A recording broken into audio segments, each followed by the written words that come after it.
It was 11:47 p.m. when Priya glanced at the wall clock in her small, dimly lit office. She was the only one left in the building.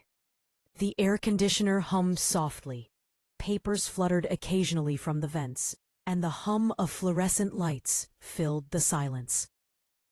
It was just another night of overtime at Apex Data Solutions, where she worked as a data analyst.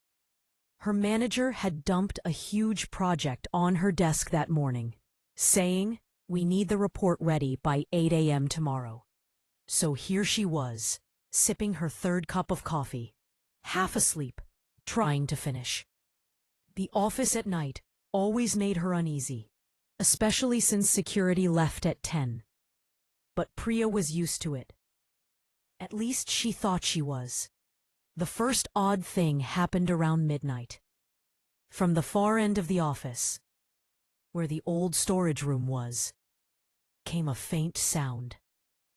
Like paper rustling, or someone flipping files. She froze, staring toward the dark hallway that led there. "Probably the wind," she muttered, though all the windows were shut tight. She shook her head, turned up the volume of her earphones, and continued typing. Then, the printer behind her started printing. Priya jumped. She hadn't sent anything to print. She turned slowly. The machine whirred, spitting out a single sheet of paper. Her heart pounded as she stood up and walked over. It was blank, except for one line printed in the center. "Leave now." Her throat went dry. "Okay, who's playing games?" she whispered. Maybe someone was accessing the printer remotely? Her colleagues sometimes pulled pranks. But at midnight? That didn't make sense. She checked the office chat.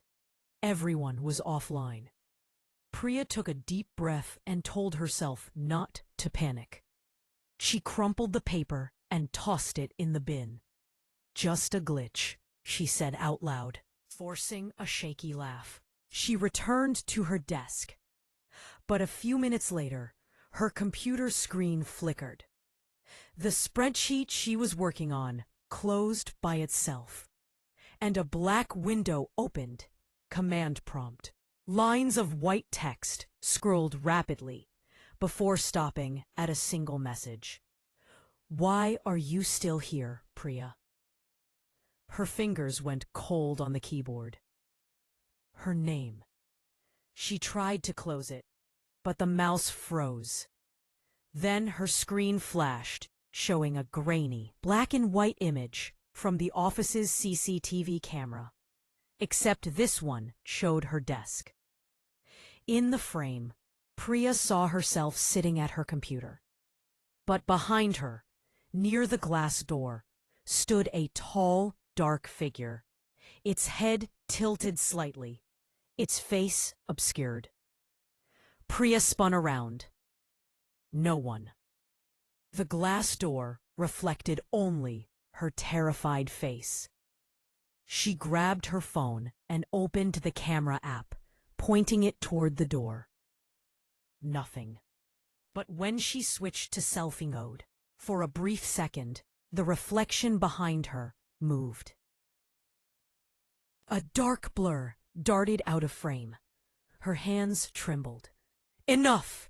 she whispered, grabbing her bag. "I'm not staying another minute."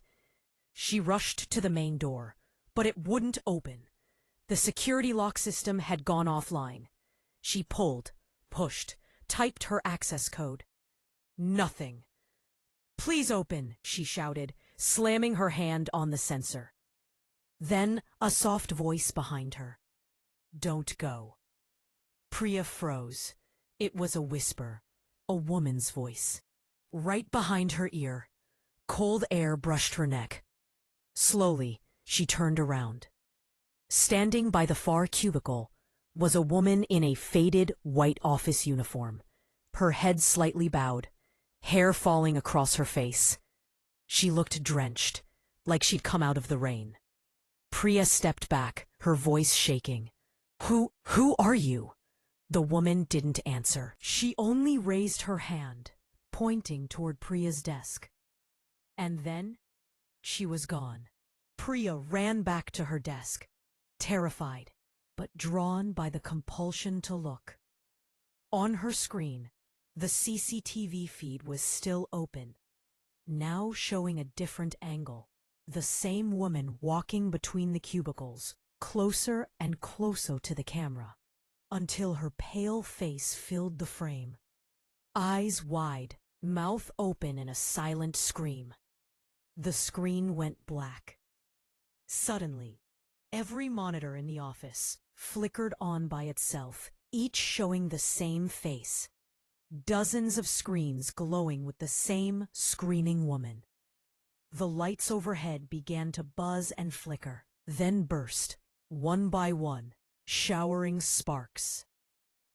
Priya screamed and ducked under the desk, her heart hammering. The air felt heavy, the room filled with a faint, choking smell of burnt wires. Then, silence, only the soft hum of the AC again. She waited for a full minute before slowly crawling out. The monitors were off. Everything looked normal again. Her breath came in shaky bursts. She had to get out. Just as she turned back toward the main door, her phone buzzed. A new email notification. No sender name, just the subject line. You shouldn't have ignored her. Hands trembling, she opened it. The email contained a single attachment, a photo. It was the old Apex team photo, taken years before she joined. She recognized the office, the background, the logo. But at the edge of the photo was the same woman, pale, drenched, head tilted. The email vanished seconds later. Priya felt the room spinning. The air turned icy. She backed away slowly, and then noticed something new. A wet footprint on the floor near her chair. Another, and another. They led directly toward her. The last thing she remembered was the faint reflection of someone standing behind her in the glass wall, before everything went black. The next morning, the janitor found the office door wide open.